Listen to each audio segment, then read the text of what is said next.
What up, you guys? Welcome back. Happy Sunday. I apologize for the late upload, but today was a pretty chill day, man. Spent a lot of time with the dogs, ate some good food, knocked out my work, took a nap, just had to get out of the house for a little bit, man, for some downtime, for some me time. So I'm at one of my favorite spots. I had to put this little thing up because the sun is doing what the sun does, right? Anyway, welcome back. Episode 4 of my most memorable moments in prison. Right now, I'm going to get into how careless I was, man. I really didn't know what I was getting myself into. Ultimately, I had to get my workouts in. I wasn't doing just like 100 push-ups and calling it a day, man. I went into prison on a mission. I wanted to beat my own ass, man. I was upset with being the biggest dirtbag I knew. I got blessed with the opportunity to be on probation. Messed that up. Violated probation.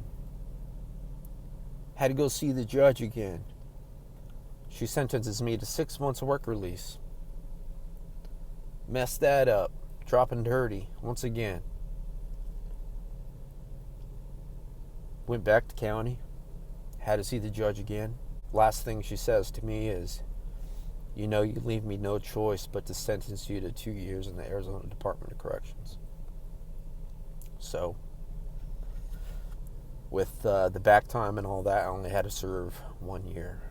Man, waking up every morning, not in my own bed, just pissed me off, dude.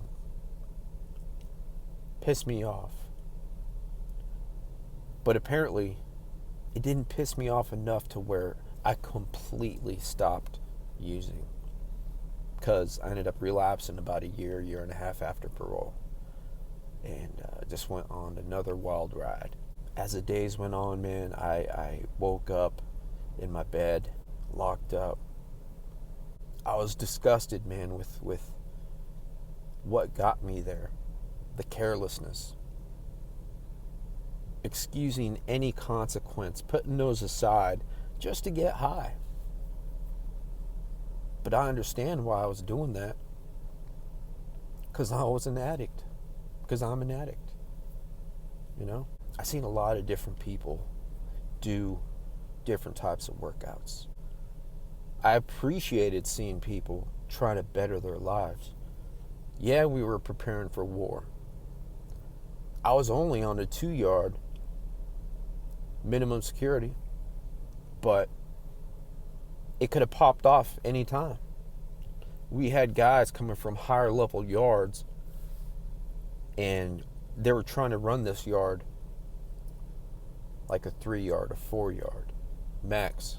There was a lot of inconsistencies, on the back end of things. I pretty much stuck to my own, man. Like if something popped off, of course I would ride for my race. If I didn't, I'd get smashed. But that wasn't my intention, man.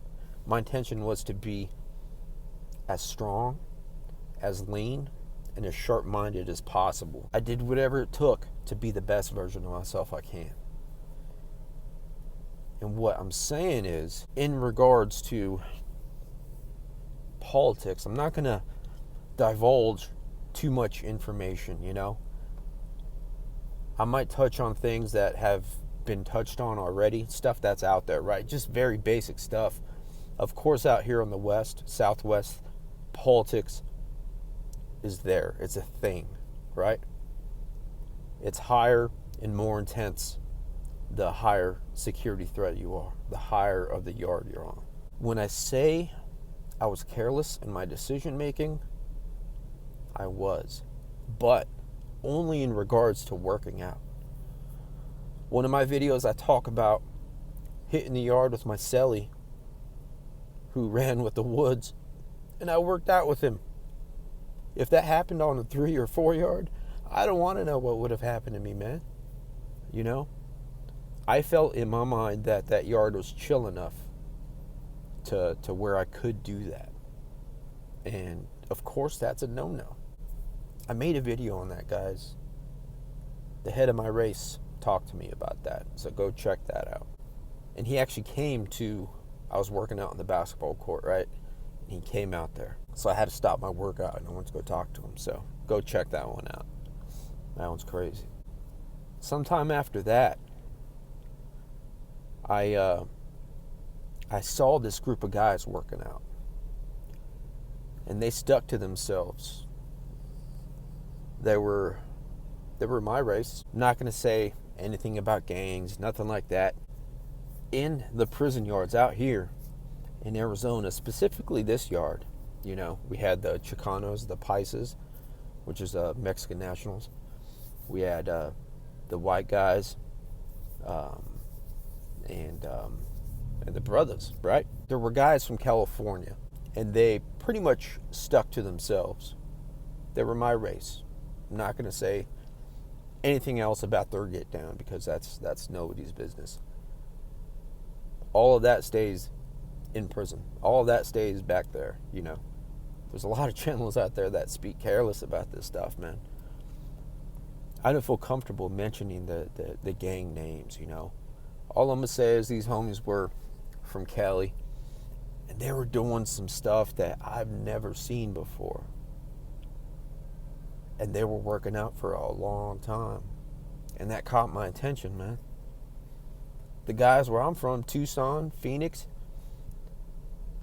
the majority of them guys didn't work out. If they did, they'd work out occasionally. I didn't want to be a part of that, man. I wanted to be the best of the best. That's why I worked out with my cellie, because he was doing some high intense workouts. And that's why I decided to approach the homies from Cali and see if I could work out with them. They gave me a chance. I completed those workouts, you know. I'm not going to name the workouts. I'm not going to describe what they were doing because that's giving up their game, you know what I mean? If I were to speak on what they were doing, that would just be a bad move, man. Like, I'm not about exposing, you know, certain things like that. Anyway, so I talked to these guys, I work out with them, and they accepted me, man, because after the first workout, we're like, we're going to see you next week, which meant for the other workout, the next workout. I said, hell yeah, man, I'll be there. They're like, okay. So, bam, yard opens, hit the yard, they're there. I'm like, what's up, guys? They're like, oh, shit. Okay. So, I started working out with these guys, man, and it was great. It was really, really great. I didn't know if I was supposed to be working out with them or not. I knew the Cali guys, they kicked it with themselves. And the guys from Tucson kicked it with themselves. We're all the same race, but everybody had their own cliques, obviously, right? You know, if you're locked down, you want to kick it with some people that might be from your city. So, the guys at that point in time that were from Tucson, that were from Phoenix, bunch of knuckleheads, they were trying to be somebody in prison, man. I wasn't trying to climb the ranks of the prison gangs, dude. Like, nah, man. I'm not built for that, dude. I've never been in a fight my whole life. I've trained, I've wrestled, did jiu-jitsu for like a month. So I was ready, man, you know, but I wasn't trying to get into any of the gang stuff. I didn't do that on the outside. I was just a dope head, right? A dope fiend. So that was a memorable moment for me, guys, because it just felt good being accepted. They knew what time it was with me. They knew I just wanted to work out. It was nothing but respect in there, man. Everybody had their own haircut days, and I became real tight with one of the guys, and I started going on their haircut day.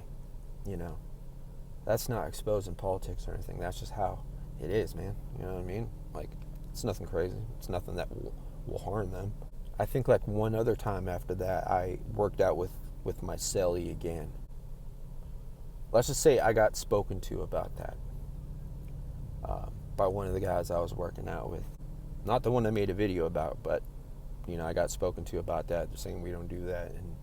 And I respected that, man. I didn't want to ruin that. So I stopped working out with my celly, continued to push it with these guys.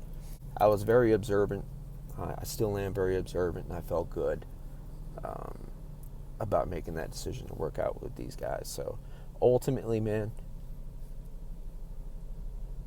I continued to work out with these guys, and it made for a really good, solid experience while I was locked down. Them guys had my back, man, and I had their back. I was the only one that hung with these guys. We were all training to be the best version of ourselves we can be physically, right? Because anything could have happened. Anything could happen, man. It doesn't matter if you're on a level 1, 2, 3, all the way up to max, man. Anything could pop off at any time. If you're not ready, you're going to get dealt with, A lot of fools out there would go after the weakling, and I wasn't trying to be a weakling, man. I was there on a mission, man, and kept my circle small. It felt good to be accepted by some guys, that have that serious rep. Thanks for listening, man. Sorry about the ramble, the different tangents, but I really wanted to get this one out there. The message, I guess, in this video is think about what you're doing, It doesn't matter where you're at. There's always going to be consequences. This is a prime example of one. As careless as I was working out with whoever I wanted, anything could have happened, dude. Like, they could have sent some guys in on smash me, right? I'm just glad that wasn't the case. So, thanks for listening.